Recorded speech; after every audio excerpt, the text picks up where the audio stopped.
The 1970s were a great time for music, long hair, bell-bottom jeans, and believe it or not, watches. Today we're going to be talking about a few watches that truly embody the 1970s style.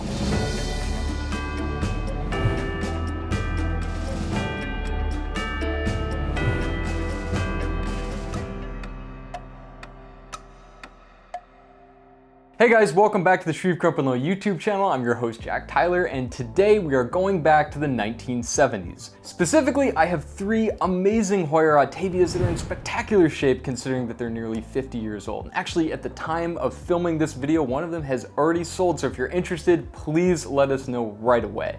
Heuer's iconic designs and deep connection to racing history have made these pieces extremely collectible and hard to find in decent condition, as a lot of them were actually used for racing. That's why when these pieces came in, I knew that we absolutely had to feature them here on the channel.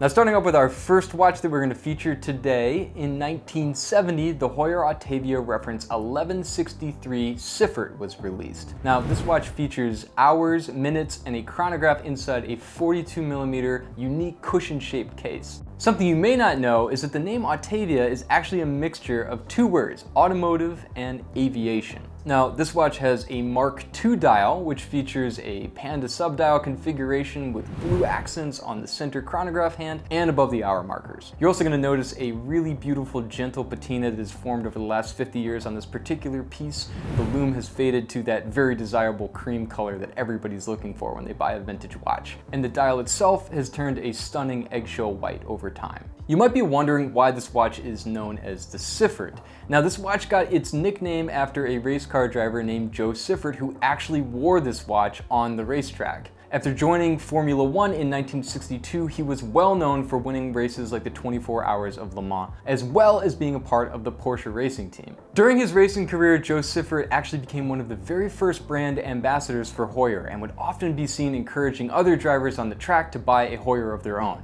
Unfortunately, Joe Siffert passed away while racing in 1971, and since then, this reference has lovingly been named after the famous racer. For being nearly 50 years old, this watch is in incredible condition. The dial is immaculate and the case is razor sharp. The watch amazingly comes with both its original box and papers, as well as its original bracelet and clasp. It's almost like this watch has been in the time capsule for the last 50 years. When it comes to wearing the watch, you're going to see that it sits large on the wrist, mostly due to that unique cushion-shaped case design. However, in my opinion, this watch can be comfortably worn on wrists as small as 6.5 inches like my own. You have to keep in mind that these watches were made large for a reason. They were designed to be used with gloves while going 100 miles per hour, so they had to be robust and easy to use and read. This watch is powered by a Buren 11 Chronomatic, which is a workhorse chronograph caliber that is robust enough to withstand the vibrations of a Formula One car. These calibers are not going to necessarily win any awards for finishing, but you can expect them to perform day in and day out without fail. The introduction of these durable chronomatic calibers is a big reason, in my opinion, why the Autavia was such a success among racers and collectors. Now, before we move on to our next Autavia, I'd like to say a huge thank you to our current 900 plus subscribers out there. Seriously, you guys, we can't thank you enough. If you're new to the channel, please make sure you hit that like and subscribe button to stay up to date on all of our latest videos, and don't forget to drop a comment.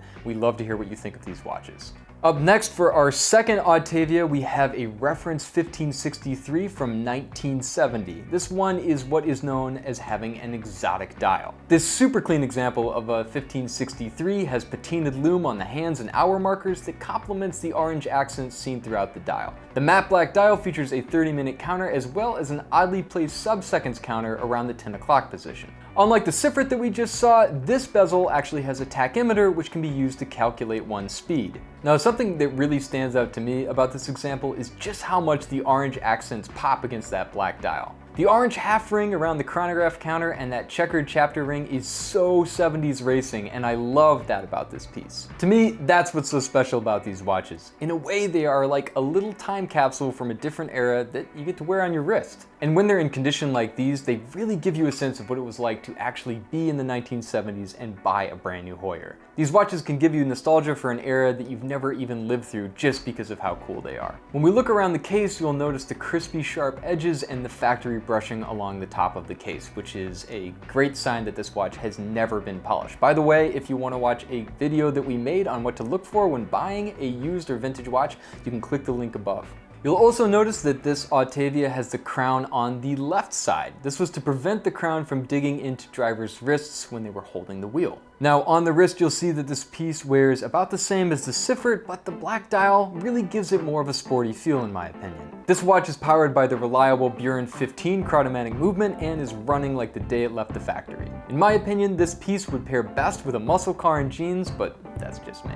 Our last Heuer on the list is my personal favorite of the bunch, the reference 2446, also known as the Johann Rindt 3rd edition, lovingly nicknamed after the late German race car driver. Johann Rindt started racing in 1961 with success both in Formula 1 and Formula 2. He competed in 62 Grand Prix races and won 6 of them. Unfortunately, Rindt passed away in 1970 during a practice for the Italian Grand Prix. When looking at the 2446, this early 1970s Autavia really checks all the boxes that I look for in a vintage chronograph. The sizing is perfect, coming in at 38.5 millimeters for the diameter with a thickness of 13.5 millimeters and 19 millimeters between the lugs. The dial and bezel both show some really beautiful patina while the case remains crispy clean.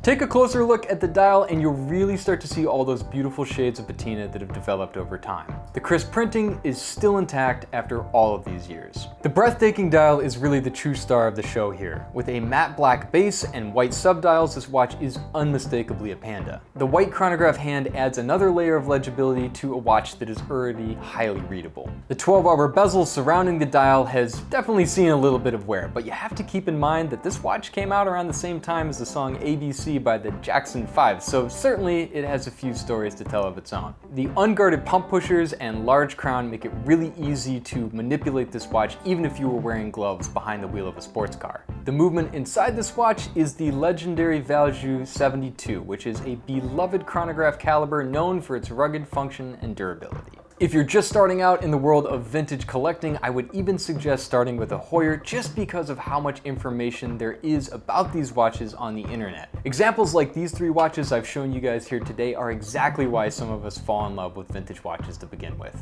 These watches bring us even closer to an era we want to remember and cherish while still being functional tools that we can use in our everyday lives. Alright, so now I want to ask you guys a question. Do you prefer vintage or modern watches?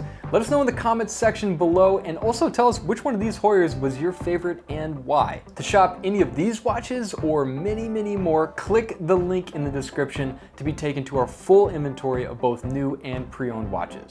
We really hope that you enjoyed today's video. I know I enjoyed making it and hope to see you back here for the next one. I'm Jack Tyler, and thanks again for spending a little time with us here today.